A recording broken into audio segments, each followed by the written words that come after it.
મારું નામ બાબુભાઈ કિશોરભાઈ મારા પત્નીને લઈને આવ્યા કને નંબર કંચનબેન એટલે બાળકનું ઓપરેશન કરવા લઈ આવ્યા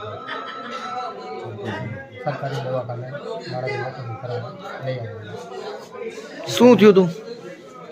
પછી ઓપરેશનમાં લઈ ગયા પછી અહીંયા કને લઈ ગયા એટલે અડધો કલાક જેવી વાર લાગી. અડધો કલાક થયું પછી એક ઇન્જેક્શન માર્યું અને પછી ચેકઅપ ઓપરેશન તો કર્યું નથી.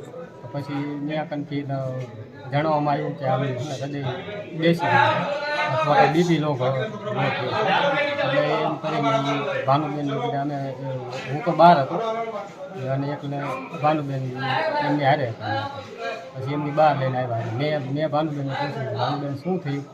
તો ભાનુબેન કે કાંઈ ઉપાધિ કરવાની જરૂર નથી અને સાવ સારું છે અને ખાલી બીપી લો થઈ ગઈ છે અને હૃદય બેસી ગયું. પછી એમને ઇમરજન્સી રૂમમાં લઈ આવ્યા. ઇમરજન્સી રૂમમાં લઈ આવ્યા એટલે હું તો જાણી બહાર હતો, ભાનુબેન અંદર હતા. પછી થોડોક ટાઈમ પછી અને ભાનુબેને મને અંદર બોલાવ્યો.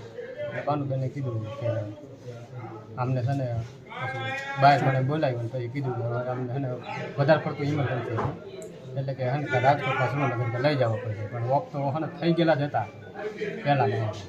કેટલા વાગ્યાનો ટાઈમિંગ હતો? 5:30 જેવું થઈ ગયું.